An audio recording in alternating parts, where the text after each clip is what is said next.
adults grew up using a brand of glue called Cleopatra, and apparently fondness for its distinctive smell is so strong that they now sell Cleopatra-inspired perfume, shower gel, and deodorant. Here is one from my friend Ryan from South Africa, a strangely specific one from South Africa, the pattern from a mattress. It was so ubiquitous that Googling South African mattress pattern brings it up in all of its 70s color-themed floral glory. It came back into fashion recently, being worn proudly on shirts, shorts, and possibly even underwear by Gen Xers and millennials, and perhaps to a lesser extent, their children. A similar example comes from my Swiss friend, Claudio, who tells me about a pattern associated with the popular Swiss supermarket chain Migros. Apparently, in the 90s, they introduced a line of low-cost products called Migros Budget that featured this distinctive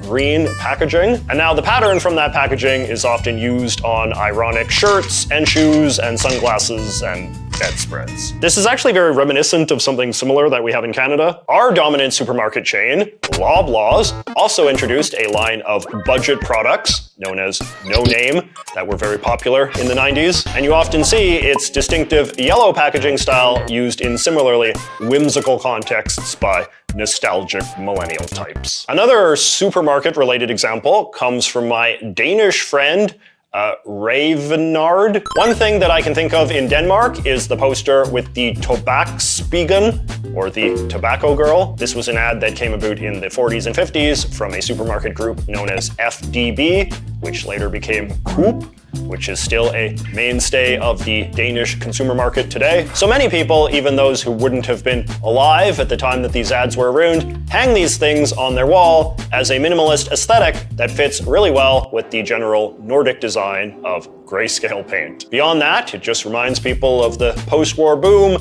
when the wider world and the consumer boons of life came to the average Danish household. That said, there have been debates on the passé nature of the ad, since it also calls back to an orientalizing viewpoint about Africans and other people of the global south. But for the most part, the debate has not really changed its popularity. The artist of this design, Age Sikker Hansen, was also responsible for other designs, such as a coffee one for the Circle Café.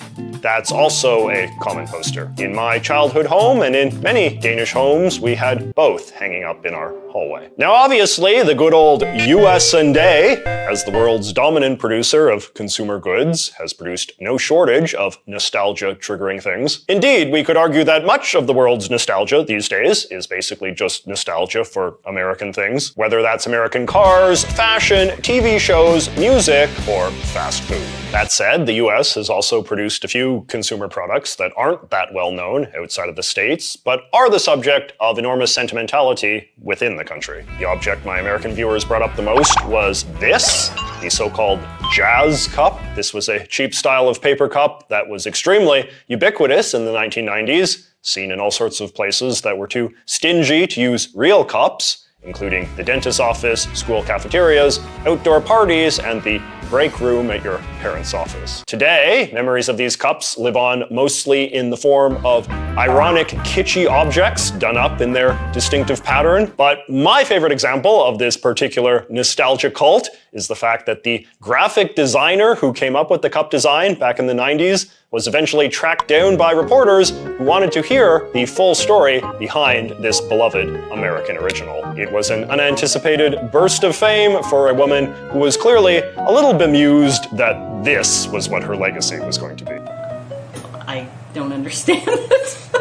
These cartoon character face-shaped popsicles are another thing that a number of my American friends mentioned, usually Sonic or SpongeBob. I think anybody under the age of 40 grew up with these things in some form, and you see them parodied a lot in American culture these days. I remember this one guy did a performance art piece with this sort of popsicle done up in the shape of various American billionaires in order to let you literally eat the rich. The grotesqueness of these things is also fairly legendary, given how deformed the faces often get, not only as they melt, but often just due to sloppy construction at the old ice cream factory. Nickelodeon actually sold a set of plastic figurines of deformed SpongeBob popsicles, reflecting just how central this one weird aspect of them had become to their nostalgic appeal. Another great American example comes from my friend Rebecca, who, like many Americans, is half Latino and half white. And she says, for lots of young Latino kids, it's the empty Bustelo cans storing something totally different. And on my white side, the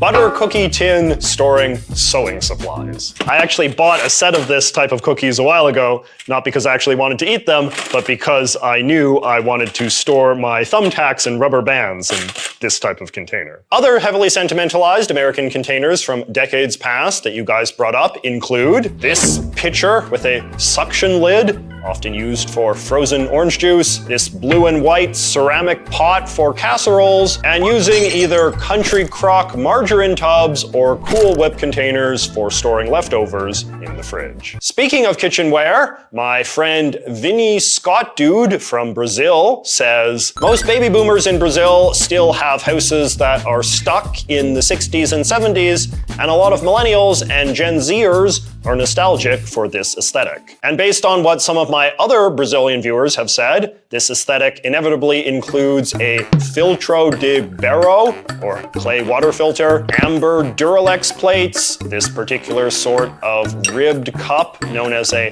Lagoinha glass, and dishcloths featuring farm themes. Over in Spain, meanwhile, my friend Wetas Paddington cites a few kitchen things considered quite iconic to Spaniards of a certain age, including this can opener, this style of plastic chair, and this type of glassware, which comes in either orange or green. My friend says lots of people align into camps depending on whether theirs is green or orange. My family's is orange. My other Spanish friend informs me that a lot of millennial-aged Spaniards have a big cult of sentimentality around something called the EGB, which was the acronym used for the Spanish education system that was in place from the early 1970s to the early 1990s. Saying you are part of the EGB generation is apparently a popular shorthand in Spain for sharing a bundle of cultural experiences. And there is even a company called Yo Fui a EGB, I went to EGB, that makes cool books and board games based around reveling in EGB era memories. Talking of school, my Mexican friend Adriano tells me about this book,